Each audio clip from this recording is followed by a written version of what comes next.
Yeah, I think that was the year I got really bad acne.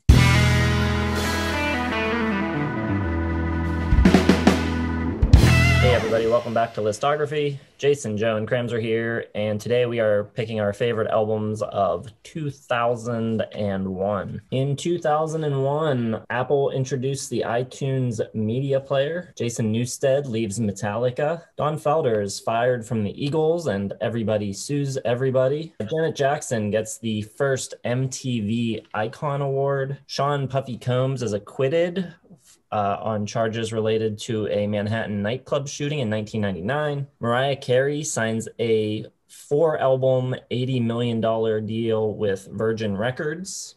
Several months later, she then checks herself into a hospital citing extreme exhaustion. Whitney Houston one-ups her and signs a 6-album, $100 million deal with Arista Records. Napster shuts down its entire network to comply with a court injunction. ODB is sentenced 2 to 4 years.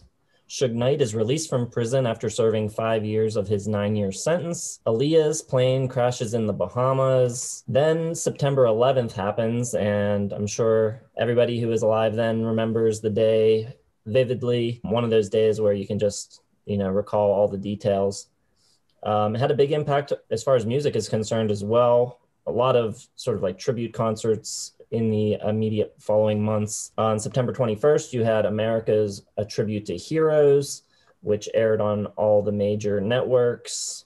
You also had the concert for New York City in October, which was on VH1. And on October 21st, you had the United We Stand benefit, which was at RFK Stadium. A little bit later in the year, Apple releases the first iPod, and Chris Novoselic and Dave Grohl sue Courtney Love. The biggest selling album of the year was Hybrid Theory by Linkin Park.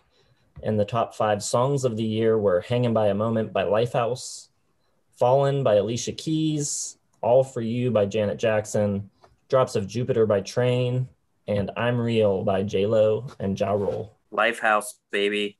I remember that song so well. We used to always blast it during baseball practice. Get you pumped up to take double play drills, I guess. I don't know. So that's a year in a nutshell, but let's see what we've got for our personal top 5s. 2001, I've got more stuff to work with here than I did in 2000. Depth-wise and peak-wise. Some stuff that just missed my top 5. Gonna be Oh Inverted World by the Shins. Check out the Shins video to see what we think about that. 10,000 Hertz Legend by Air, not making it. Biggest Blue Hi-Fi by Camera Obscura. Old Ramon by Red House Painters. Then an artist we kind of have forgotten about. I haven't heard anyone mention him. Even people that used to talk about him or like him. Pete Yorn, music for the morning after. Didn't make my list either, but I wanted to get that name out there. So who did make it? I've got Go Forth by Les Savy Fav. I've also got At Dawn by My Morning Jacket.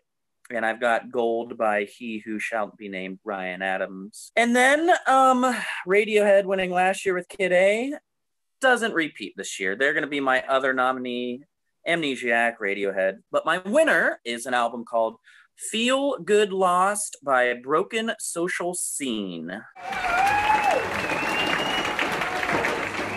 Really awesome album, mostly instrumental. It is almost just like this freestyle, free prose piece of music making, really at its core, where it's just very minimalist in its design and in its approach, but the attention to detail is there. So the sound I really wouldn't describe as minimal, because on a beautiful track like Guilty Cubicles, you've got like these building guitar layers where it's, it almost operates how like a symphony or classical music does. Everything doesn't follow traditional pop rock signatures, and it just kind of blends all together. It acts almost more throughout the album like a film score to like a documentary about human life. It's got like this landscape of urban environment, blooming life at like intersections and subways and the horizon coming over the city. It's really modern, but also has like a really cool stoic quality to it.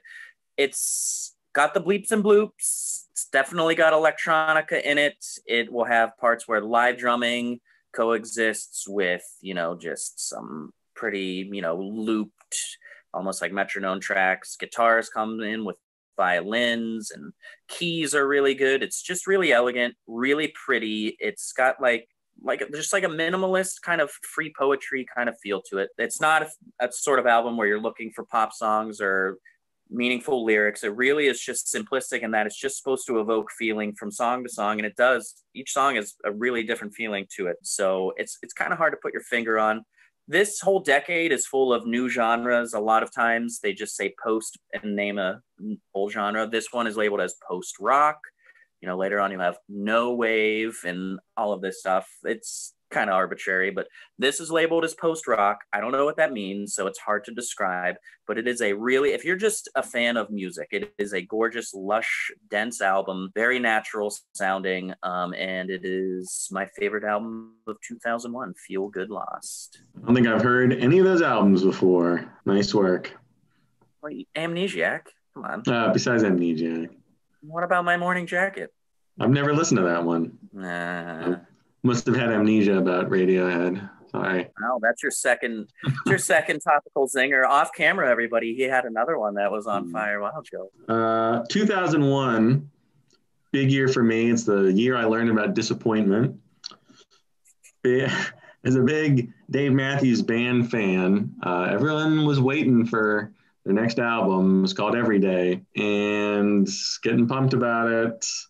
Listening to the single, which was okay. You know, I was kind of getting worried. It comes out, it's completely different. They go super poppy. It doesn't work at all. Big disappointment for me in my life. Really the first time I remember, and probably the first time ever, where I had an album really looking forward to, and it totally did not live up to my expectations. So that sucked, but a lot of other good stuff in 2001. A lot of stuff almost made my list that I used to like a lot more. Stuff like All Killer No Filler from Sum 41 and Satellite from POD. Green, Weezer, Lateralus, Tool, Room for Squares, John Mayer. Bleed American Jimmy Eat World. Discovery by Daft Punk. Is This It by The Strokes, which is a very good album, but I just have a couple I like more. Starting with Rockin' the Suburbs from Ben Folds. A little too much electronica, maybe. A little too many bleeps and bloops for me, but still a great album. Some of his best songs after leaving the five to just be Ben Folds. Also on my list, I Get Wet, Andrew WK. So much fun. Everyone hated it back when it came out.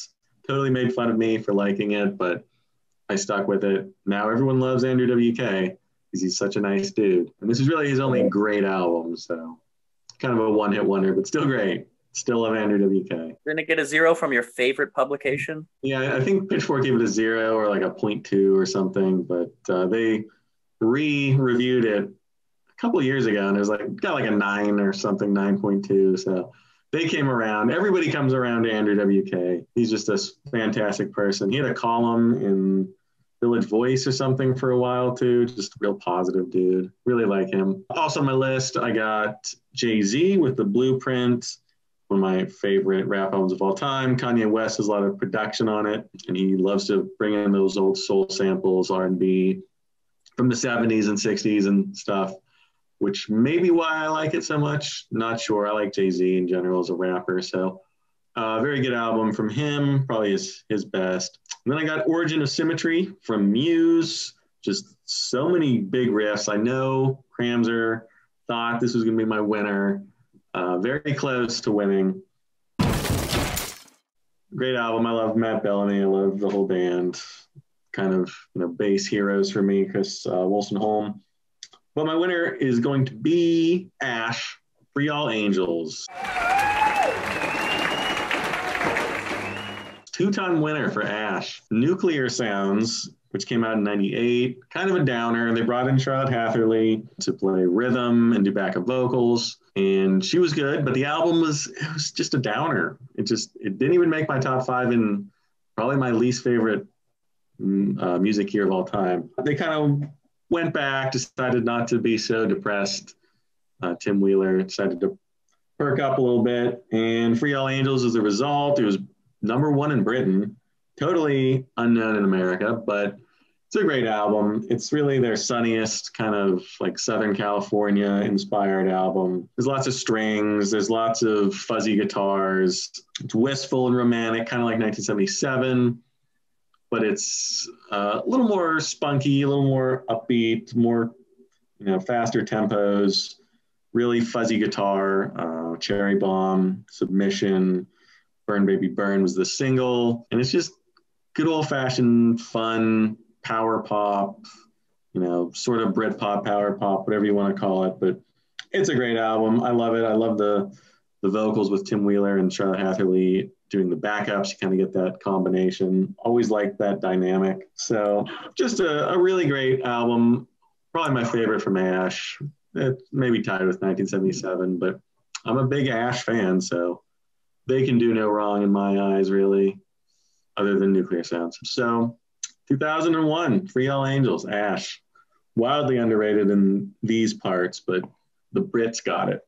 They always get it. 2001, your year of disappointment. Also the year the Penguins traded Jaromir Jagr. That was a big disappointment. Also, I was a teenager, so everything was disappointing to me.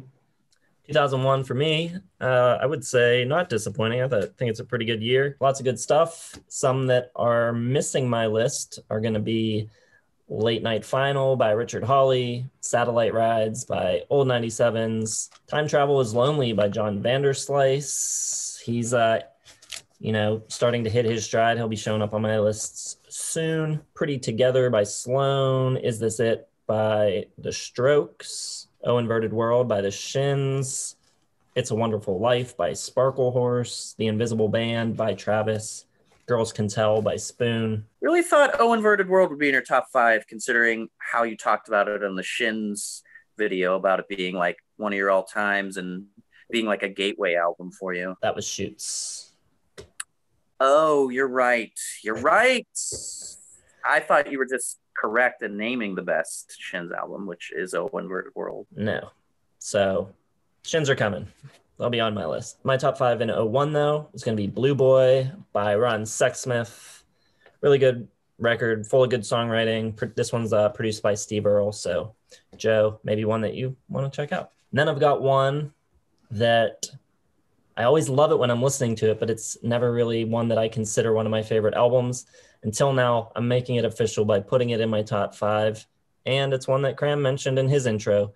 I've got Music for the Morning After by Pete Yorn. I've also got Poses by Rufus Wainwright, my favorite album of his. Tons of great songs on this one.